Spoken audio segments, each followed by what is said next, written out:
we have to go on to this question of the other way to begin. I mean, from now on, we're sort of doing this fascinating move where toward the end of the book, Heidegger tells you how he and the course are the vanguard. It is what seems like imminent future that's about to march in and save the world. And the way, of course, it happens. I mean, all of this I'm going to say now, I almost, when I was rereading it, felt that you must know this to the point of boredom by now, and I almost can't remember whether I've said it or not. I've prepared to say it so often. But anyway, I think I haven't said any of this. If you feel that I'm repeating and you just want to raise your hand and say, go, get going, get on to the next thing, you miss sort of, what is this other beginning? Now, of course, you sort of know it. I mean, let's just make sure that you sort of know it. What is the other beginning, and how does it differ from the first beginning? If you don't know that, at least in broad outline, things are in bad shape. Somebody tell me. Maybe it's so obvious you don't want to tell me. Maybe it's not obvious at all, and then I feel good about this lecture. Well, so what is it? What is the new beginning, and how does it differ? How will it differ from the other beginnings? Well, let's try this. What came over people in the other beginning? What did they become sensitive to and aware of that nobody anywhere had ever noticed before? The being show up. Yeah, that being show up, and that thesis that everything has the characteristic of showing up, welling up, whooshing up. So, and that was a terrific beginning, and was so impressive for them to discover that, so overwhelming that they spent their time elaborating it and fascinated by it. And what didn't they see? That they show up, that thanks to the clearing that they show up. So the new beginning is going to have to be the beginning that takes account of the clearing. There's I'm going to read you passages, because this is obviously not obvious. I'm relieved in a way to see there's still a job here. Okay, there is a more basic kind of openness than just that things are out in the open. Namely, there's got to be an open for them to be out in. And that's what he's talking about on 163. And I'm going to read you a big thing. I haven't read this yet, I hope. Have I? I don't think I did. I think I kept track where I was. About 10 lines down, after what we have experienced about the necessity of the question of truth, it turns out that, I have to back up again. Openness is then, maybe I wonder if I mean, there's so many important things on this page. Well, maybe I'll be at the bottom of 162. Maybe I'm going to discover that I put this someplace else. But they discovered about 4 lines down the openness of beings. Certainly, it was only a hint to Aletheia, the unconcealedness of beings, which, as was shown, express less the essence of truth than it does the essence of beings. But why should Aletheia not pre-announce that openness without, however, being identical with it? And this is all telling you they saw the openness of beings, that they showed up, but they didn't see another openness that made it possible for anything to show up in any way at all. I mean, to put a little refinement in, they showed up as whooshing up, as showing up. They could have showed up as creatures, remember this, they could have showed up as objects, and what it makes possible for everything to show up as something. They hadn't seen that. So let's go on. This is all very important stuff right here on 162 and 163. But why should Aletheia not pre-announce that openness without, however, being identical with it? That is, the one openness of beings pre-announces the openness of being, but it's not the same thing. For the openness we have in mind can no longer be experienced as a characteristic of the being standing before us and around us, not to speak of the fact that to us the unique experience of the Greeks and the possible ground of our future history remain denied, and so forth. But perhaps something else is held out to us as a necessity to bring the openness itself, what comes to presence in it, and how that comes to presence upon its ground. To bring the openness itself. But yeah, to bring that out. That's it. Openness is then no longer the basic characteristic of thesis. It's taken up in simple acknowledgement. The thesis that makes it possible for techne and so forth. Open is also not only the condition of the possibility of the correctness of assertion, Now let's see. A little skipping. After what we have experienced about the necessity of the question of truth, this cannot be the original access, that is, correspondence to the essence of truth. That access must proceed out of our need, out of our distress, out of the abandonment of being. While we take it seriously, the being is withdrawing, which the I'm going to come back to that, I'm pretty sure. So that is then, we're supposed to look at what makes it possible to understand beings as species. Well, let me just read a little bit further. The access must proceed out of the need. Our access out of the abandonment of being is by being. That is, we've lost any touch with the clearing. We don't understand it. Of course, it's still there. Of course, it's still doing its job. Otherwise, things wouldn't show up as anything. But we have no sense of it anymore, and it doesn't affect how we act anymore. While we take it seriously that being is withdrawing from beings, whereby beings disintegrate into mere objects of human contrivances and lived experience, subjects and objects, in other words. What if this were the still unrecognized truth, never to be experienced or expressed, of the whole metaphysics of the West, namely that being is in its essence self-concealed? What if the openness were first and foremost the clearing in the midst of being, in which clearing the self-concealment would be manifest? And that gets us back to the original question. So there's an openness that makes possible the other openness. Now then, we go on, and if you look way back on page 188, the very last page of the whole thing, it isn't even labeled 188. And you hear him talking about the same thing, about the third sentence on the supplement 41. Is it by any chance 41? I have no idea. Yes. What coincidence? I was just looking around for more evidence for this and discovered something interesting on page 188 that was evidence for this. I didn't pay any attention that it's actually named more evidence for this. So, okay, the second half of the top paragraph. For openness expresses something even more original than Alexia. Not only the unconcealedness of present being, but also what is illuminated in the clearing, and the clearing itself in which an unconcealed being can stand forth in the first place. That's a very clear statement of what I've just been trying to say and what Heidegger's been trying to say.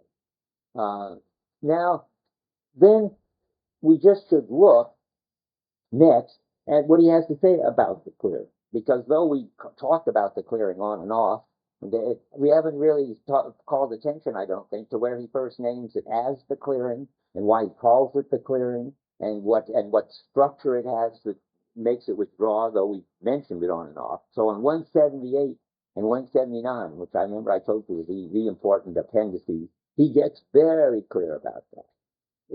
So he says on 178, when he names it as a clearing at the end of the first full paragraph, we may determine this closer, talking about the luminosity. We'll get back to that. And recapitulate by saying that being and in a luminosity, in a light that allows free access and entrance, they are lighted. Remember, it's like the illumination in the room. Keep that in mind. You couldn't see any chairs as chairs or as objects or anything if you were in the dark. There's got to be this illumination. This is his metaphor. We speak of the clearing in the woods, a free, luminous place. The openness of beings is such a clearing. So the clearing, if there weren't a clearing in the woods, you wouldn't see anything. It would be dim confusion, and you'd be bumping into one thing after another. But when you come to a clearing, then you can see specific plants, specific trees, other people, yourself, and that's why he calls it a clearing. And he's playing off the notion of light. In German, it's even clearer. It's called a Lichtung, which is a lighting. The word for the clearing in a field and a lighting is the same word. But it's still pretty much reflected in our word, clearing.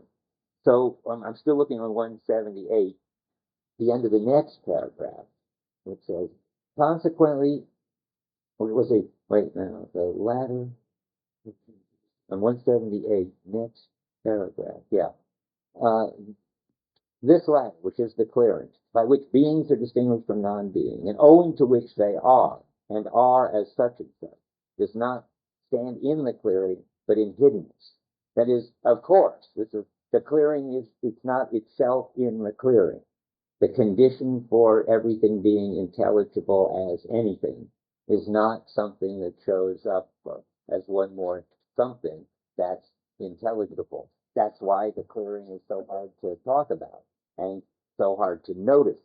I'm going to come back to something that I want you to notice there, because he doesn't say it very clearly anyplace else. Two things are illuminated in the clearing about being. Two different aspects of them or something. That they are, that's the existence of them, and are such and such. So when something shows up as something, like say as a tree, it shows up as something that exists and exists as a tree. Or on this general level of being, it shows up as something that exists and as something that's showing up for the Socratics. But there are two things like that. Let's see. So the clearing and so forth does not stand in the clearing, but in hiddenness. Consequently, the attempt to grasp this being with a capital B, which probably shouldn't have a capital B. I mean, I talked about that in German that it does. But it doesn't matter. As long as we all agree that it isn't a kind of godlike thing, it's the name for the clearing, the way he's using it. Consequently, attempt to grasp this being. So here he's got this nice simple way of thinking about it. Beings are the element things in the clearing, and being is the name for the clearing. Consequently, the attempt to grasp this being as if it were a being yields emptiness. That's one of the important senses, by the way, in which being is nothing. People get all worked up about that, particularly if you read the What is Metaphysics, to which the way back into the ground is the preface, which we're going to read next. The most important sense in which the clearing is nothing, and is not an empty nothing and a negative nothing, but a very positive nothing, and that we don't normally realize that there could be a very positive nothing, is just this point that if you try to think of it as a being, you get emptiness or nothingness, because it's just not a being. That's no thing. That's the sort of simply fall in the background. Being is not merely hidden, it withdraws and conceals itself. Because, just to put it in that language, we're used to talking about things and dealing with things, and it's no thing. So we don't have any way of talking about it, dealing with it, noticing it at all. From this we derive an essential insight. The clearing in which beings are is not simply bounded and delimited by something hidden, but is itself self-concealing. That's this thing which I keep saying over and over again. The clearing withdraws.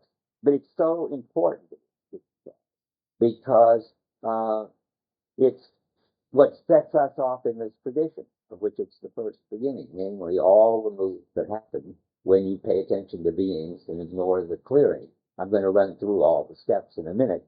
So you've got to get very clear that it withdraws. He says it again at the end of the next paragraph, the one that begins now, however, the ending sentence says, we can and even must understand the determination of the self-concealing, seen in terms of the clearing of beings. But the clearing is what we're talking about. Well, the first essential designation of being itself. Being is that which is nothing, no thing, which withdraws. I mean, that if being concealed is necessary for the way it works, that's what he's saying. You see, this is interesting because the fact that beings show up is something you don't normally notice. But it's not essential to it that it be concealed for it to function. And all of a sudden, wow, the Greeks notice it. But the clearing isn't like that. It's not something that you just don't notice and then one day it's staring you in the face. It's not the sort of thing that can stare you in the face. You can't see the illumination in the room insofar as it's functioning. It's got to withdraw so that you can see the thing. I say this over and over and over because it's a super important Heidegger point. Without it, he can't get the whole tradition going. So now let me see. So that's the sense, I take it, in which the whole philosophical tradition is inevitable. I feel I owe you some explanation of what happens on page 156 because it's inevitable and it's not inevitable, and that's sort of tricky. I take the way to read this is that the first in the first round, it's inevitable that it will be not noticed because the way things show up will be so strikingly shining, and because its normal state of functioning is to withdraw. It is inevitable that the pre-Socratics missed it. It's not a stupid mistake, he keeps saying. But it isn't to say that it's inevitable that we have to keep missing it. Otherwise, we wouldn't be able to make any sense of this. Once we've gone through the whole tradition of all the bad things that happen, once they miss it, we will find some way to be able to be aware of it, in tune with it, talk about it, whether that's a kind of transcendental argument, like in being and time, that there must be something that's the condition of the possibility of everything showing up, or whether it's what? More like what's happening here. I just put myself out on a limb. This is certainly not. I mean, he has that argument here. It's still the condition of the possibility of truth is correctness. But that's not the whole argument. How is it confronting? Well, I'll leave that as a question, because I don't know the answer yet, but maybe in the course of the lecture I will find it out. I can say only this much, that once the distress that comes from not being aware of it, and worse, denying and thinking that there is nothing but being, once that distress gets great enough, somehow or other, that clearing will come and beat us on the head, and we'll have to see it in some way or other. Boy, I mean, I do think that's a very deep, important question, what I just plumped into. I mean, because what could ever make you see the light in the room? I mean, let me just review this, because I'm interested in myself right now in this, and if I start to forget it, bring it back to my awareness. I mean, if you say we haven't got language and we haven't got skills for coping with the clearing, if we say that of course you can't see the light in the room, seeing is seeing the things in it. Or if we say the conditions of all intelligibility aren't themselves going to show up as something about which we can make intelligible, it's bound to be obscure and mysterious. If you do say all that, which sounds like the right thing to say, just in what way does the clearing finally show up for us now that we need it, thanks to Heidegger? And I don't think the answer is just sort of transcendental arguments about the condition of the possibility. There is some sense in which we get directly aware of it and in tune with it, and I don't quite know what to say. Great paper topic for me. Don't let me forget it. I owe you an answer to it. Okay, now let me see.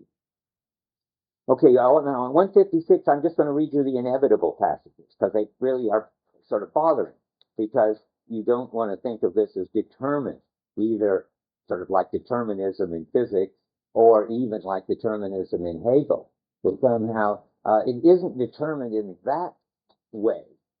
It's not as if people are in some way forced to ignore it. Remember, it's just structurally inevitable, given its withdrawing and given the way individual things show up and shine, that they will ignore it. It's inevitable, but not determined. That's what he's trying to say here. That's a phrase from Tillich, who was a friend of Heidegger's. I bet he got it. It's a Heideggerish experience. That's what Tillich says about the fall. Never mind. I mean, I don't think that's a coincidence. I think there's going to be a similar structure there, but no, we're not going to worry about it now.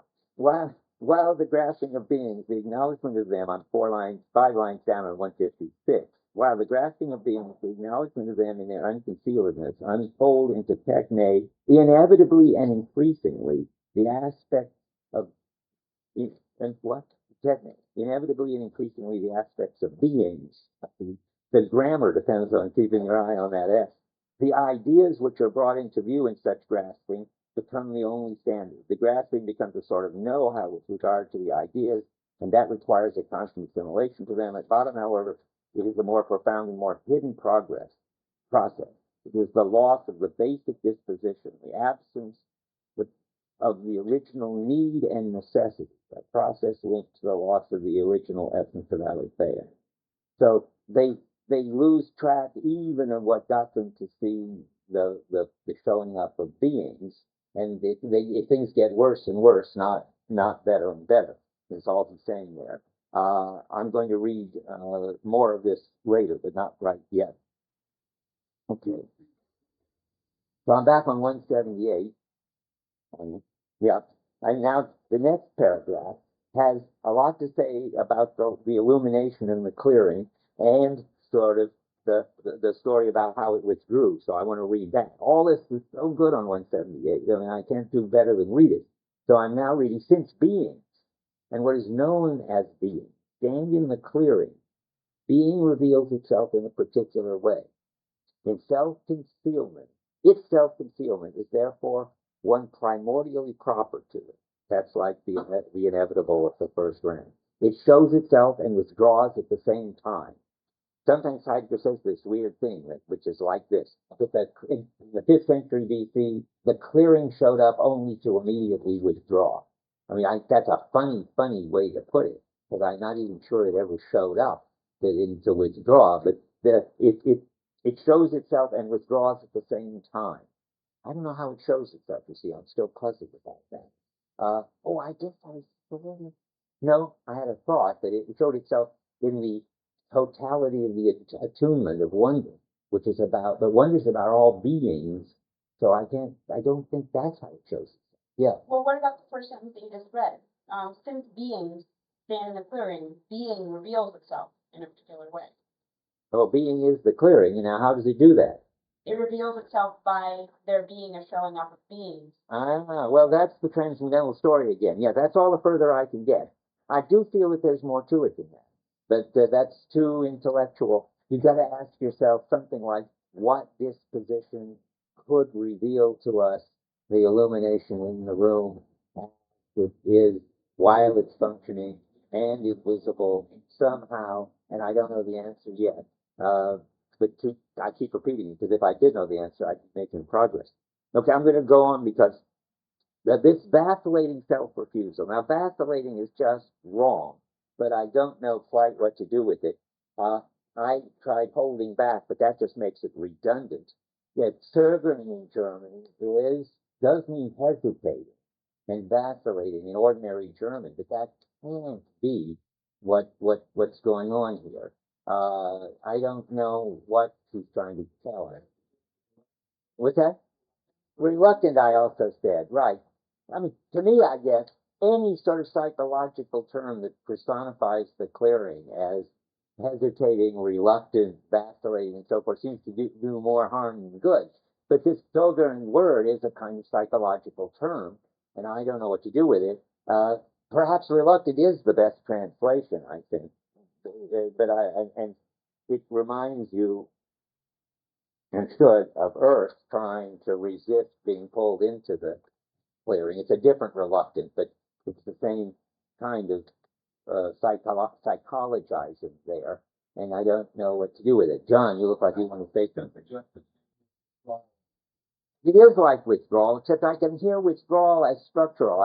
It doesn't, let me just put it bluntly, it doesn't bother me at all when I say the lighting in the room has to withdraw for us to see things. But when I say, and the lighting in the room is so hesitant and vacillating and reluctant when it does it, that begins to make me nervous. I mean, maybe withdrawal, I agree, is harder. You've got to put on the road to hell with that, because it's already a psychological term, and one wants to say, really, the clearing just structurally isn't going to show up, because it's the conditions for showing up, and never mind withdrawal and hesitate and reluctant, struggle and all that stuff. But he has it, and maybe it's important that he has it. I mean, usually if he says it, it's important. But temporalize. I don't think so. Children, this sort of. Yeah. Well, that is. But hesitating, is that reluctant?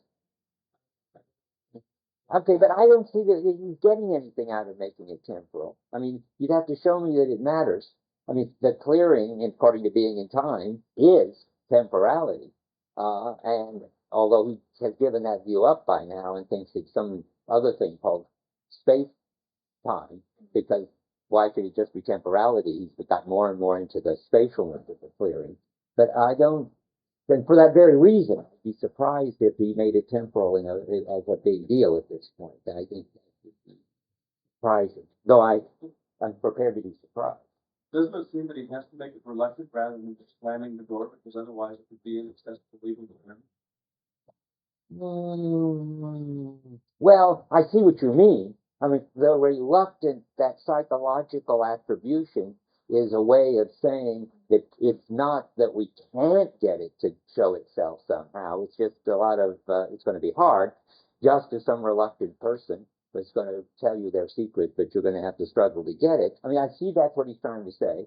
And if you just can try to hear that without any kind of psychology in it, which makes, you certainly can't put any psychology in it, the clearing's not a conscious being. So anyway, whatever it does for you, if it does anything for you, use it. If it doesn't do anything for you, dump it. That's my advice. And it doesn't do anything for me, so I dump it.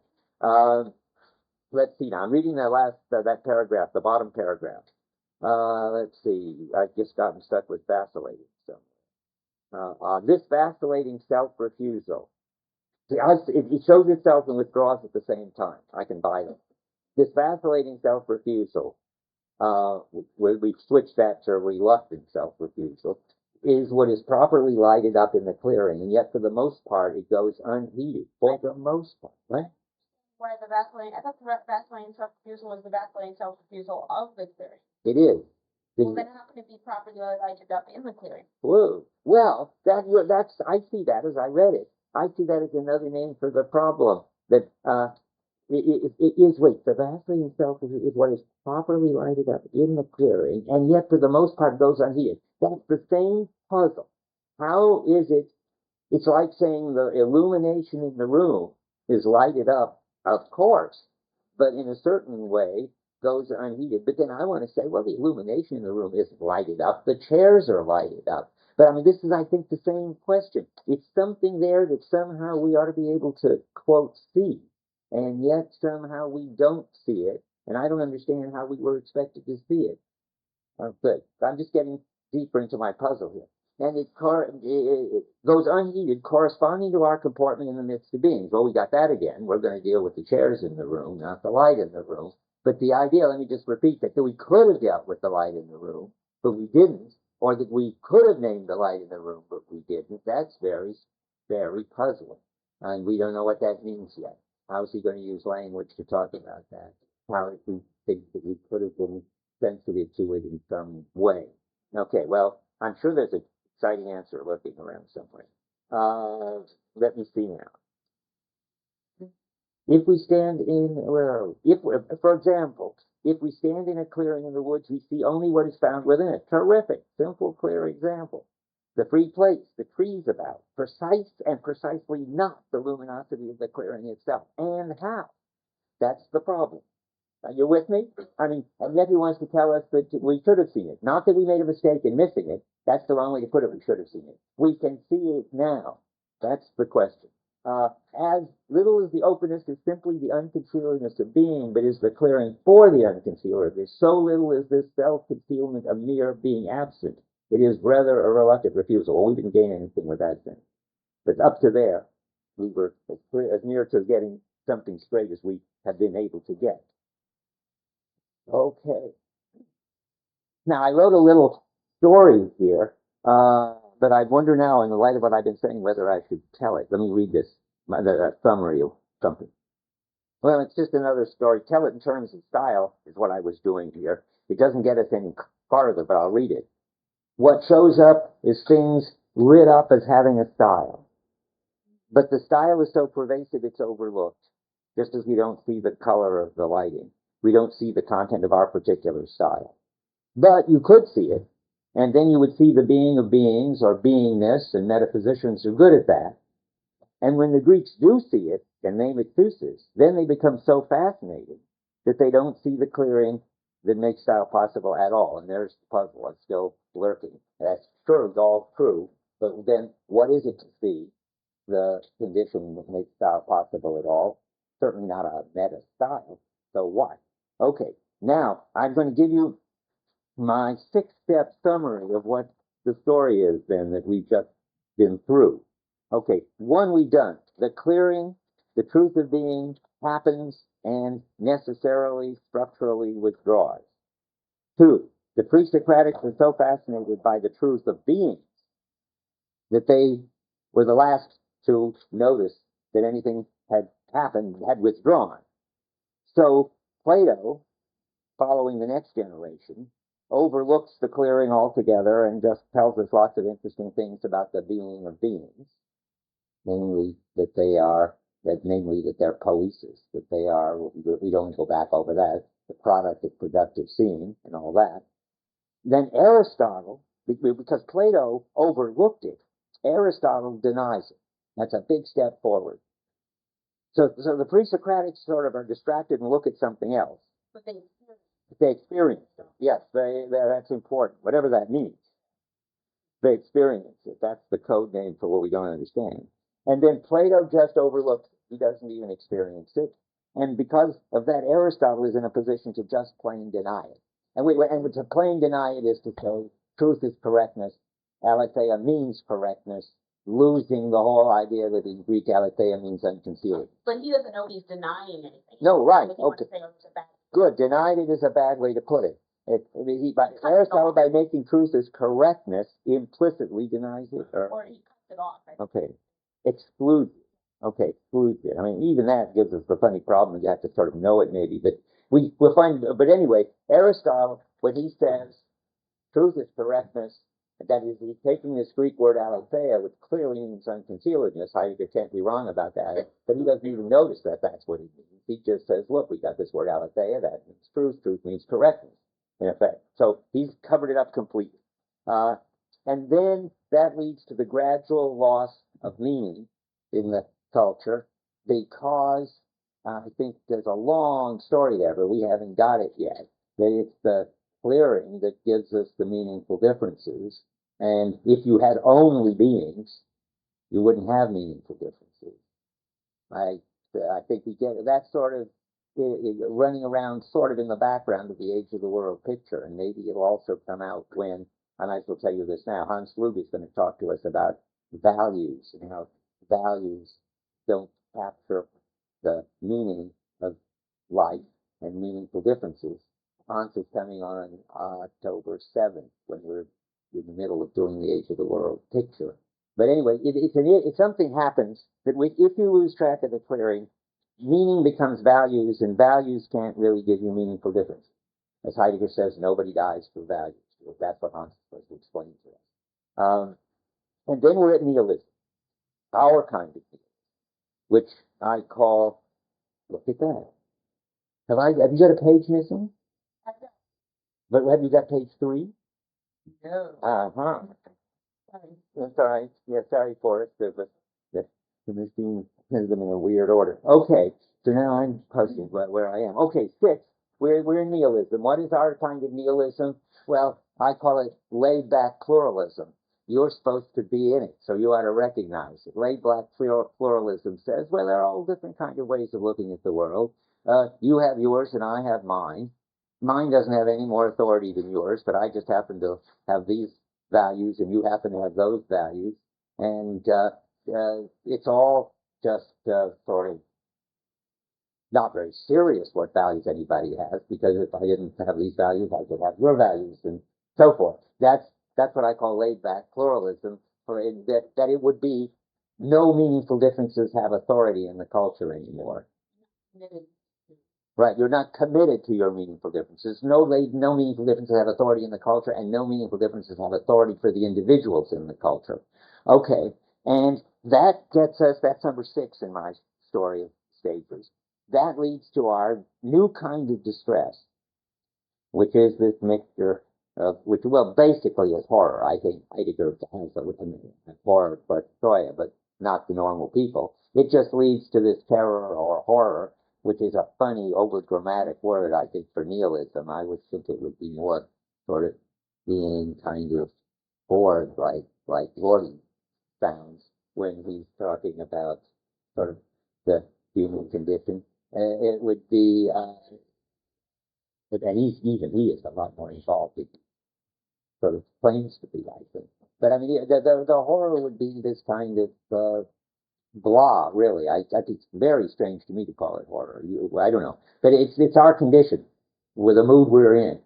You try to figure out what mood you're in when you're in your big deal cultural mood. I mean, you have lots of day-to-day moods, but if Heidegger's right, you've got one sort of underlying mood all the time that goes with this nihilism.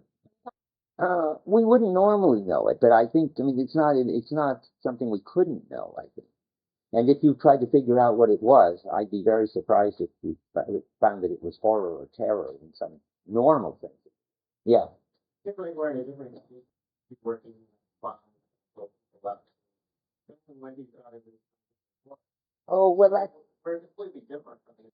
well, yes, but the horror is interesting. I think but this is kind of ontological terror and horror, which goes with, I'll just give you a funny quote from Heidegger, which we're never going to come across. It's something we don't read. That it could be that science and technology will get all our problems under control, meaning presumably, reverse the ecological problems and get rid of all the bombs and make people happy in every respect. And then things will really be terrible. So it's the horror that people would feel even then, whatever that is. Because why would it be terrible? Well, they'd still be in nihilism. They just, now there wouldn't be any button anymore, and the Great Lakes would be full of fish, but they wouldn't know the meaningful differences wouldn't have any authority, and they still have this bad mood, whatever you want to call it, I think. Yeah. Good, yeah, and they're really not. They're ontological. Okay. But okay, well, that's a good question. I don't know. But nonetheless, I mean, that's a very interesting point. However, it seems to be there are better and worse. To say that we are in ecstatic mood on the one extreme as the basic mood right now, or to say that we're in terror right now, seems farther from somehow getting it right than saying something else which I don't know what to say. What? Something like this is I don't know, issue keeps on coming up, but you might want to say something like, it's not exactly that there isn't any psychological component, there's no psychology, but rather than that's not the point. But the point Wait, I just discovered something very upsetting. I just wiped out the first half of the last lecture. We got to do something. Okay, so somebody who was recording last time, not on micro cassette, but on big cassette. Somebody, were you? The process of being erased. Oh, the last lecture. How ironic. Anybody got the last lecture on tape? You have. Okay, please loan it to me when you get a chance, and I'll dub it. Then I'll use it to make the last lecture onto the net. Okay, so here we go, where we were. Now, go ahead.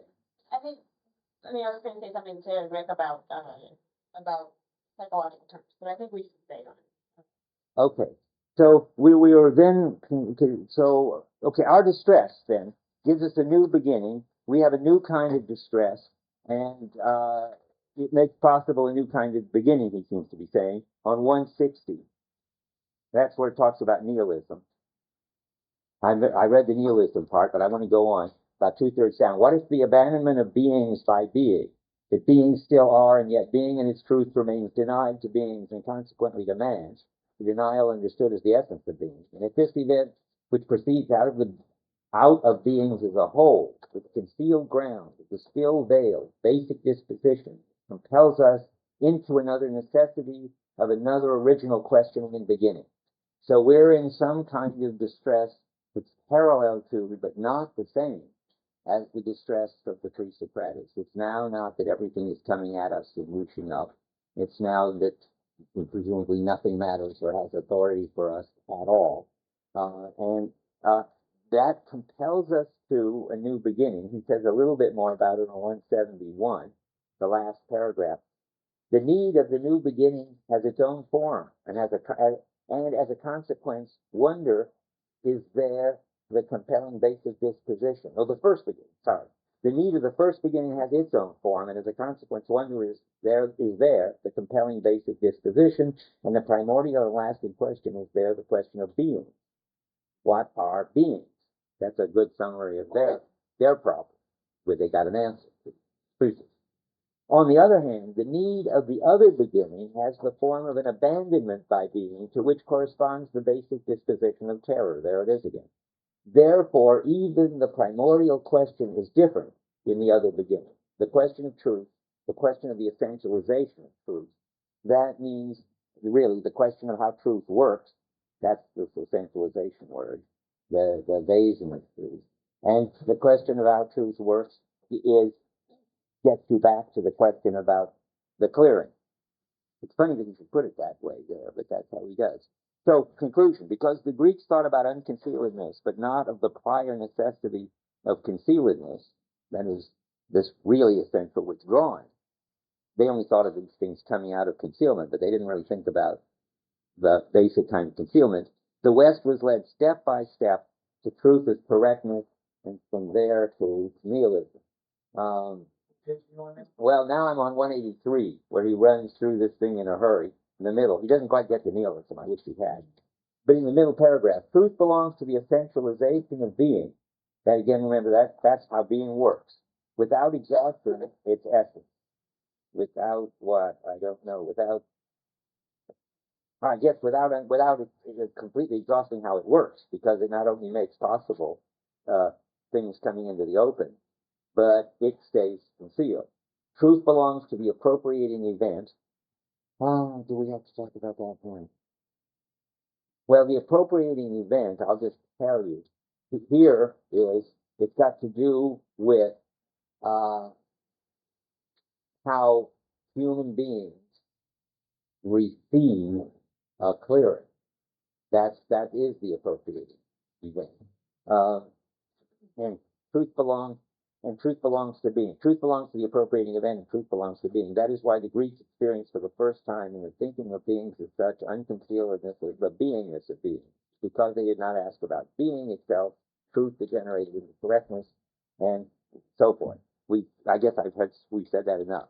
Now, if we could experience the clearing, whatever that means, we will experience our current metaphysical style as a style and be out of it. That much I can understand.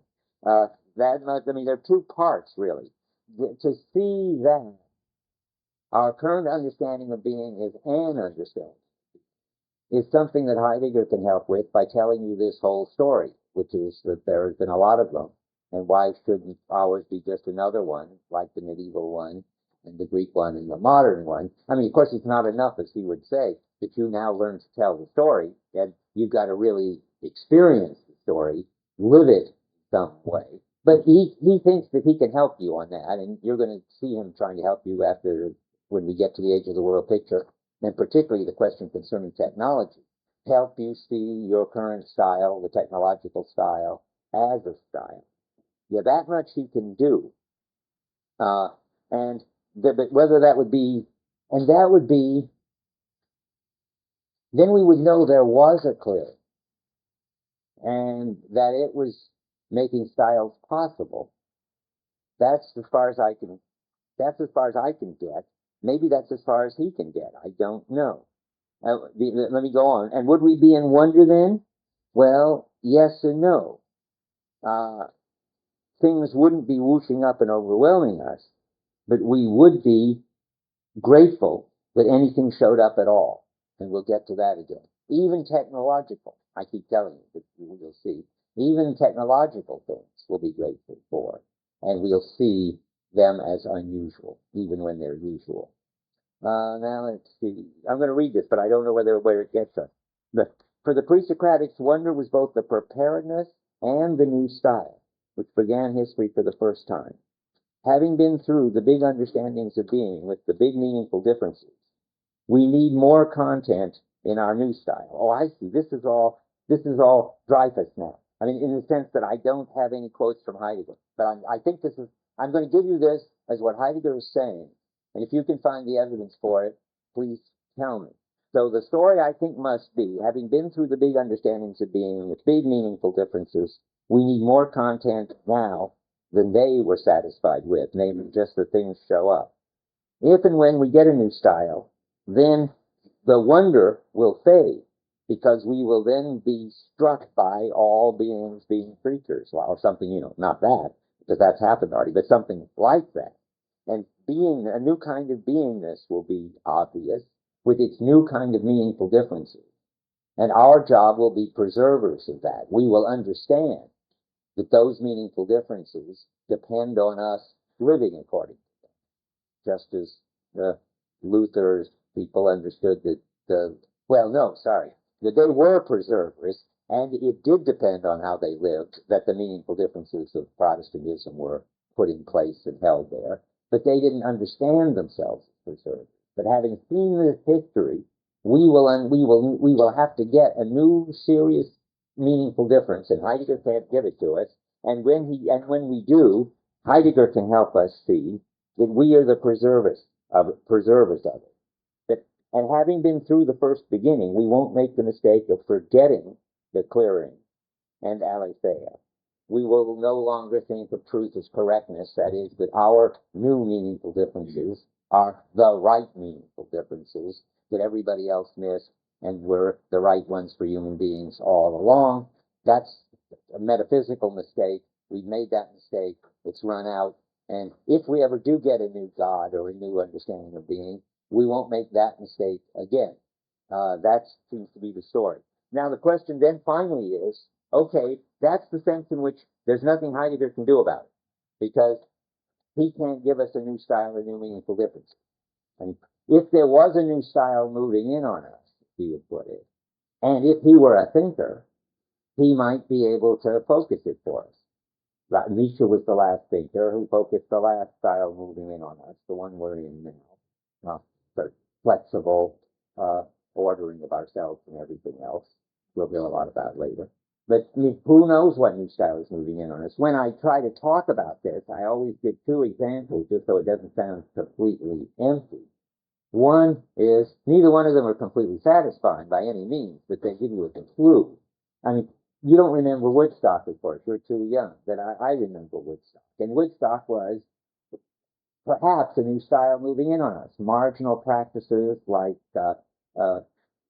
unjealous love and nudity and positive use of drugs and all that, and Dionysian musical things, all that was marginal stuff in our culture already, was becoming central, they thought, and technology wasn't being dumped. They had a lot of technology to do Woodstock, and they were glad they did, but it wasn't what it was all about anymore. It was within the service of a new understanding of what it was to be a human being, and they were rejoicing in it and grateful for it. Anyway, it didn't work. But I mean, Woodstock could have been a new God. Woodstock could have been the instantiation of new meaningful differences, a new outlook of people on themselves and on everything else, and a new style of life, the hippie style. I mean, it was in San Francisco, there was this new style. It just didn't take off. It was too thin. It was too, I don't know what was wrong with it. Maybe there's no answer to that. That's the kind of causal explanatory question. Why did it start? Why didn't it take off? Can't tell. But anyway, that's one story. We're never going to get that one again, I think. That one fizzled. But I mean, imagine a new one. When I think of a new one, I think that is new meaningful differences that have authority for everybody, a new style of life, a new understanding of who we are. Anybody got a glimmer of what that could be on the horizon? It's a scary one, right? Nearby. Well, that would be sort of eco-fascism. That is, people would believe that the Earth was alive and that we were animals and belonged in the biosphere, and that and our job was to preserve the biosphere, and the Earth was in distress and needed us, and whoever expressed that best would be the new shining exemplar of that, and so forth. Well, that might be a whole new style. It might happen. Kevin, and it's certainly not one Heidegger's going to name it to be. And he thinks that we've got nothing to do with life and animals. The distinction is so great that we're more like angels than we are like animals, Heidegger said at some point, something he wrote. And one of the criticisms of the echo types to say that Heidegger must be wrong, because we are basically animals. Boy, is that a hard one to decide. Animals are certainly not world disclosures, Heidegger would say, and being a world discloser is what we are, and it is so different than what even the higher apes are that there's just no comparison. I can see it. I can see Heidegger's way. Then you can see the other way too. Boy, there are a lot of things about us that look like we're part of the animal world. Anyway, so I just want to give you some feeling. That's what it would be like to get a new God, and when you got it, then thanks to Heidegger, you could see it as a style, and you could understand that you were the preservers of it, and you would have a different relation to it, and somehow the fact that the clearing was in there making it possible was something you would experience the way the pre-Socratics did, and even more, be able somehow, I think, to express and get a grip on, whatever. So that's the mystery that keeps coming up. But anyway, this much is clearer. What can we do now? That's the last thing to talk about. We're about this, and we can go on. We're going to finish. We're going. I think that's the illumination in the room that withdraws that concept of that new style and figuring it out, but we're always reluctant because we're wanting to think that there has to be correctness and structure and one way to do things. You don't think that? No, I don't think so. But I don't think the illumination in the room is enough to give us a way of acting, to give us meaningful differences. What would it be? That there are the people in the light and the people in the dark or something? It's hard for me to figure out how I could aspire to a life in which what the highest point was somehow to express that there is the clearing. Seems too empty to me. But I don't know. I mean, you're welcome to try to work it out. Since Heidegger says every once in a while that he's waiting for a new God, a new work of art, he'll say that at the end of the question concerning technology, I think it fits more with what I'm saying. In the middle period, then I'm not saying this is what Heidegger always held. This is what Heidegger held roughly from 1935 when he wrote The Origin of the Work of Art till something like 1955 where he wrote The Question Concerning Technology. And even then he didn't hold it all the time, because Heidegger was a peculiar kind of philosopher. I'll say this every once in a while.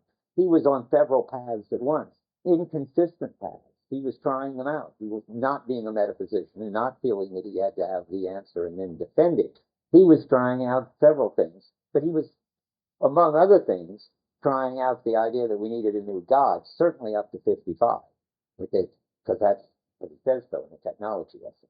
At the same time, you'll see, he's trying out stories about language and things, singing, which don't need a new God. Yeah. I don't know if this helps, and I don't know if it's right, but maybe one thing to say is we'll get a new form of an understanding of being, one that reflects on being rather than being, but we can't specify what that content. That's what I'm trying to say. That's exactly it. So, and now on 163, let's find where, so far as we can connect up with the text. I claim that in my notes that it's the last half of the bottom paragraph. But this question, what we're going to get out of being a rational animal, we're going to look into the question of truth. This question will point in the direction of the possibility of whether man is not only the preserver of unconcealed beings, he's surely that, the pre-Socratics got it, but is precisely the custodian of the openness. Okay? And the very clear statement of this new beginning. Only if we know that we do not yet know who we are, that is, we don't understand what it would be to be that, do we ground the one and only ground which may release the future of a simple essential existence of historical man from itself. So that's sort of like her point. I mean, that there he's stressing the form of it again, at least, that what we need to discover for the future is that we are the custodians, that's just another word for preservers, of a new understanding of being. Okay, let's see now. So if we acted this way, we wouldn't be rational animals anymore. Rational animals are metaphysicians, presumably the way he uses it. He says, since Aristotle, we've been rational animals. But we'll have a new intermediate way of life. Now this is interesting. Heidegger can get us to this state of preparedness, he thinks. We would be in this business of waiting for a new God, seeing that our current understanding of being is just an understanding of being, seeing that if a new one came along, we would be the preservers and we would be the grateful receivers. So we would be practicing preparedness. But that's all we can be. We only can be preservers, and all that Heidegger is claiming is to help make us preservers. He isn't so ambitious as to claim, as far as I can see, that he is the thinker who can name the new style. And so Heidegger thinks Heidegger thinks at this stage there's one total problem. We've got nihilism. We don't have meaningful differences anymore, and that's because we're out of touch with the clearing. The connection there is not obvious. That's the best I can do. And there would be one total solution, this new God, that all we can do is be prepared for it. And that's on 139 at the top. That third line. Since the between is the whole of these undifferentiated beings, there is nothing outside of it that is possible. I've written down something wrong. It can't be right. I don't know where I'm referring to, so I'll have to pick up. It would be near the end of the book, but it can't. Is there a 193? Well, I'll have to find it later. Just a quote that I said backed up my claim that we can only be preparing if there's nothing positive we can do to bring about a new style. Just be open. So, but you get the feeling, and this is my last remark on this, that there's a kind of excitement that a new future is approaching, and that Heidegger and his students are the vanguard of it because they will be prepared in this two-stage way of knowing that they've got an understanding of being now, and they're grateful for that, and they would be the preservers, they would be welcoming and preserving a new one. Yeah, then. But you think that the idea of like making the Yeah. He's surely opposing that, but the evidence is sort of not in this text, but you've got a good transition. By 1938, which is only a year later in the Age of the World picture, he thinks that imposing what he calls positing is exactly what's wrong with modernity, and he thinks he even names the Marxism as one of the mistakes, that thinking that we can impose something. We get to that. It's a kind. Marxism is just one more form of thinking that there is a subject. The subject there being the working class, the subject of history. That's a big mistake. And so is thinking that the folk has the answer. That is not the fascists, the National Socialists. That's another big mistake. So by 38, he's out of that business. Whether he was in that business in 33, when he was ready to take over and help the National Socialists turn us all back into sort of modern pre-Socratics, that's a different question. But okay, now, we do just have time to do the way back into the ground, because I'm certainly going on to the Age of the World picture next time. There's only sort of 4 things I want to talk about in the way back into the ground. It's short. I asked you to read it because I thought it was a very clear statement of the issue about the ground and the light, about the clearing. And I thought it also was valuable. I'm going to show you these quotes in a minute, that he got the difference between thinkers, philosophers, and metaphysicians sorted out.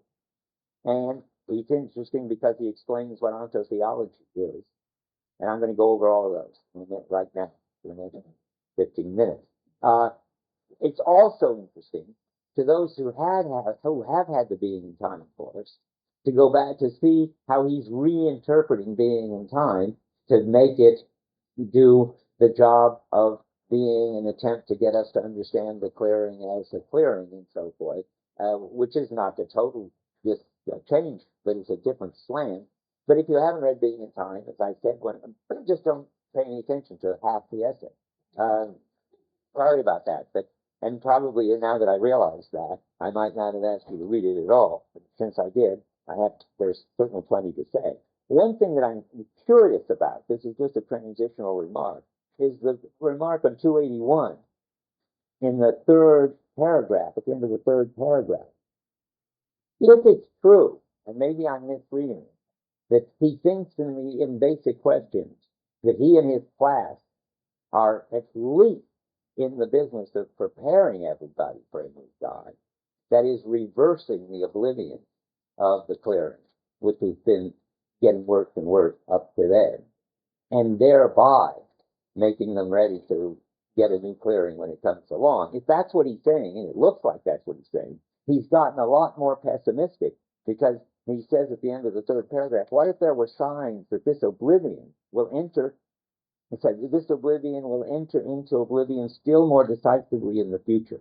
There's no talk about how we better be ready because the future may be just about upon us, where we will want to be prepared. It looks very dark. And later he'll say, or maybe it's at the same time, I don't know, he talks about how we could, the West could just go into a kind of night that would last, a darkness and oblivion that would last forever.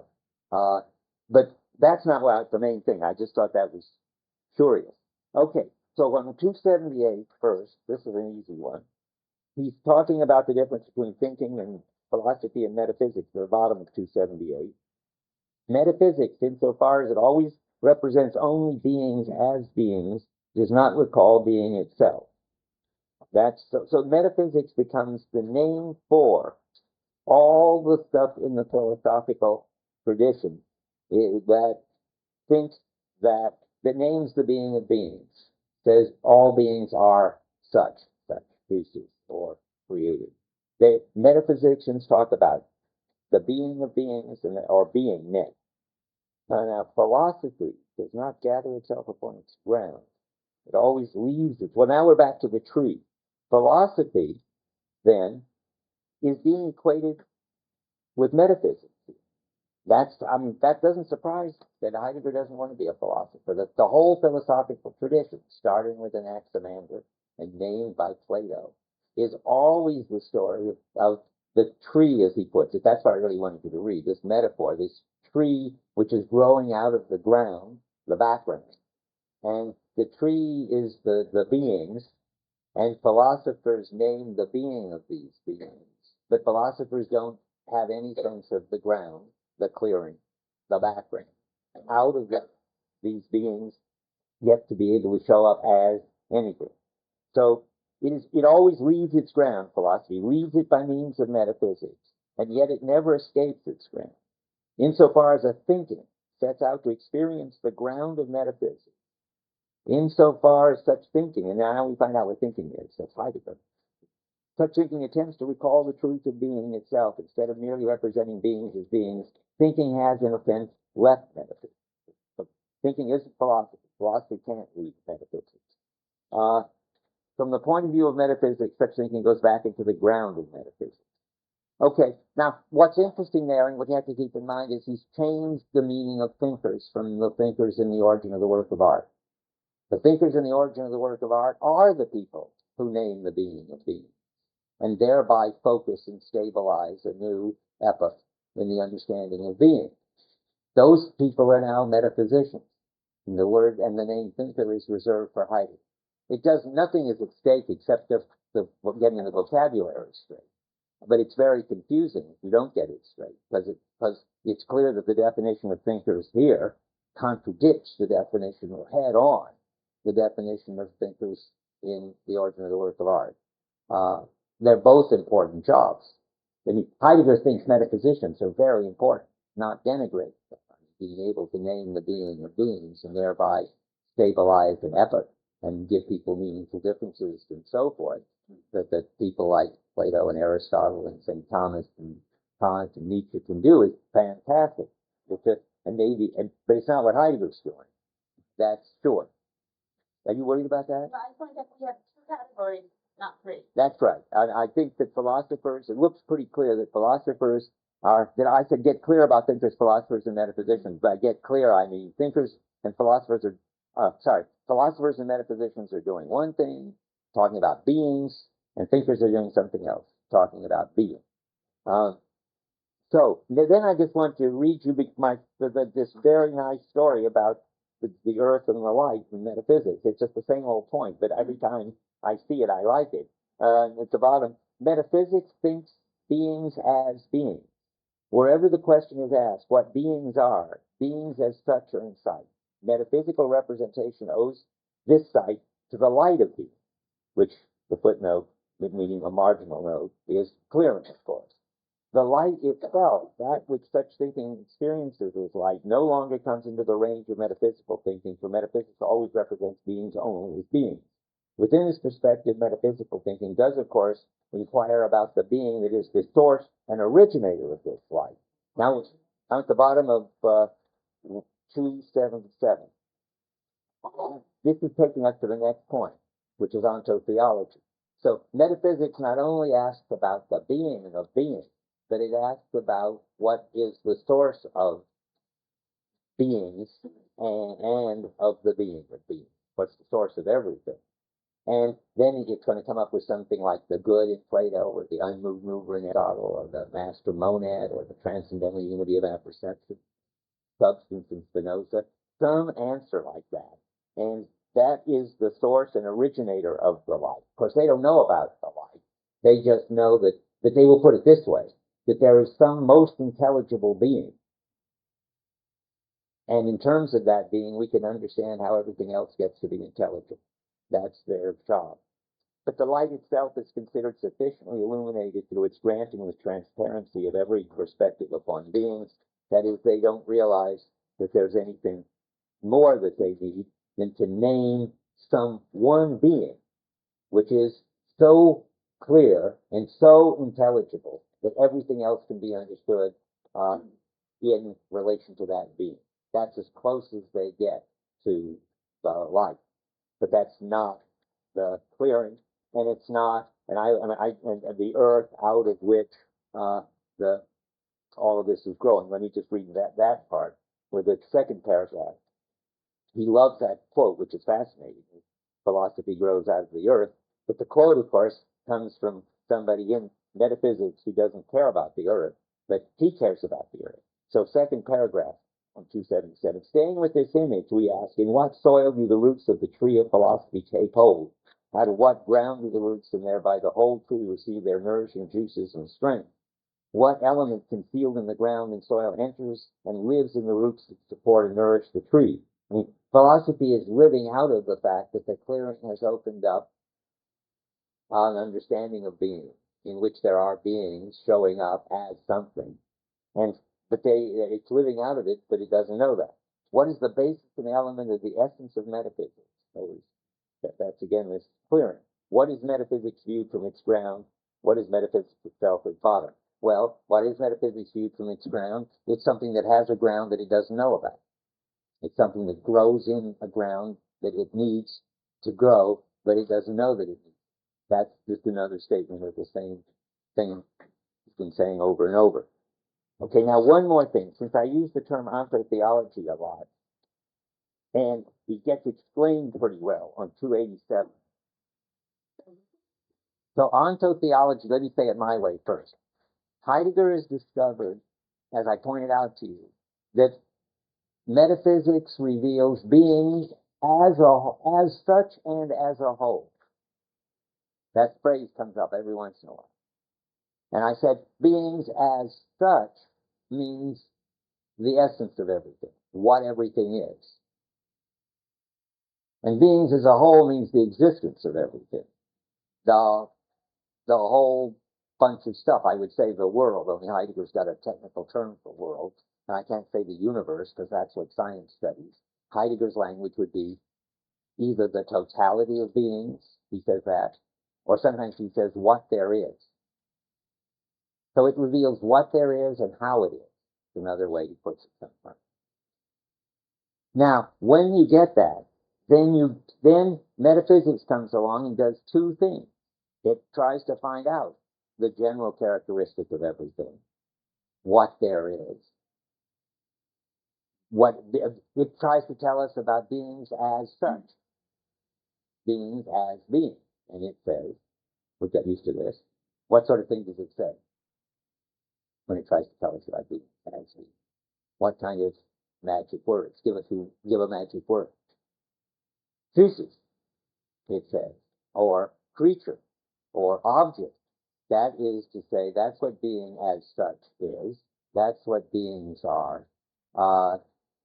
That's their essence. So that's half of what metaphysics says. And that's what we've been hearing about. But metaphysics also asks the question, and how come there is anything at all? And then that's asking about beings as a whole. And then it says, well, it's a creator God that did it. That's why they're all creatures, or it's a ultimate sort of the ultimate subject that did it, and that's why everything is objects. It's the transcendental unity of apperception that does it, and that's why everything is representations, and so forth. So let me just read through this now. I'm on page 287. I just want to read the last part of the paragraph that begins, metaphysics. I'll read the whole paragraph. Metaphysics states what beings are as beings.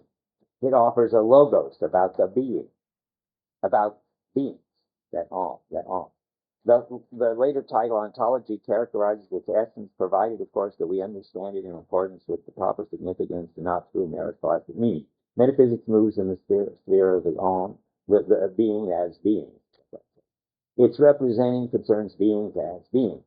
In this manner, metaphysics always represents beings as such in their totality. Now we're getting these two parts of it. It represents the beingness of being. The metaphysics represents the beingness of beings in a twofold manner. In the first place, the totality of beings as such, with an eye to their most universal trait, like we're talking about. But at the same time, also the totality of beings as such in the sense of the highest and therefore divine being. Well, he's not very clear there. He's got a much clearer essay, but I mean, that means the totality of beings as they are grounded in the highest and therefore divine being.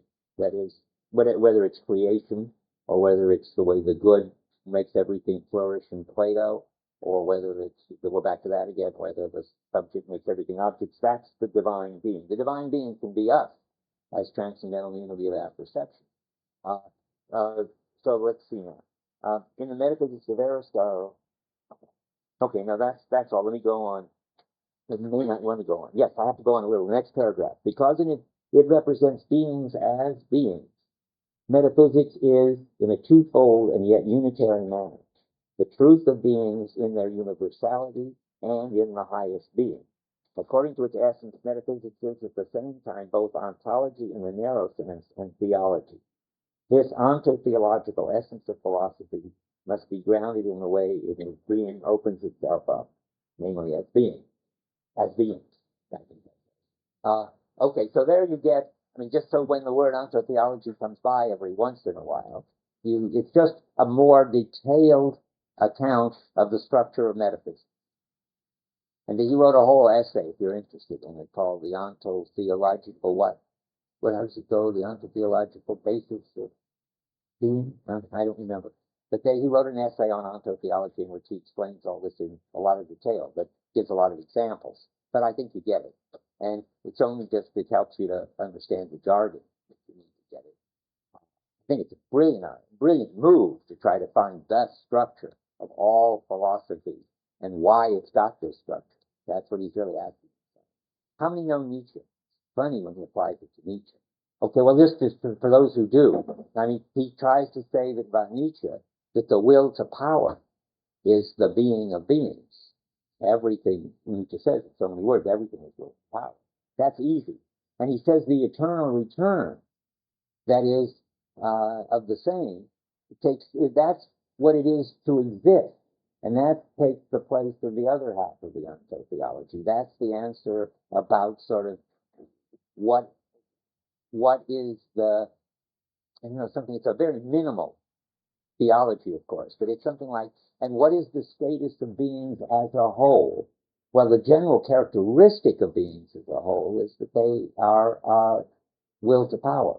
But the fact about beings, their existence is that they return again and again. That's not, so to speak, what they are. That's what it means for them, how they exist, something like that. Never mind. All I want to show you is that he wants every metaphysician to fall into this structure, and he finds it very illuminating. I'm not sure you do. I'm not sure I do. But he finds it very illuminating to bring it to bear on everybody, even Nietzsche, who is totally, says God is dead and so forth. Still, he wants to claim, because Nietzsche's a metaphysician, he's going to have to answer the question of the whatness and the thatness of everything. I guess that's it. Now let me see where we are. We are now going to do next Tuesday all of at some level of the. It's not that hard. We're so prepared for it now. to do the age of the world picture, and I want to do I want to do an overview of it because Hans Krug is going to talk on Thursday, and then we can come back to it again after that and pick up the pieces that particularly Hans and I disagree about it. Okay. Look at that. I know. Except that we now have exact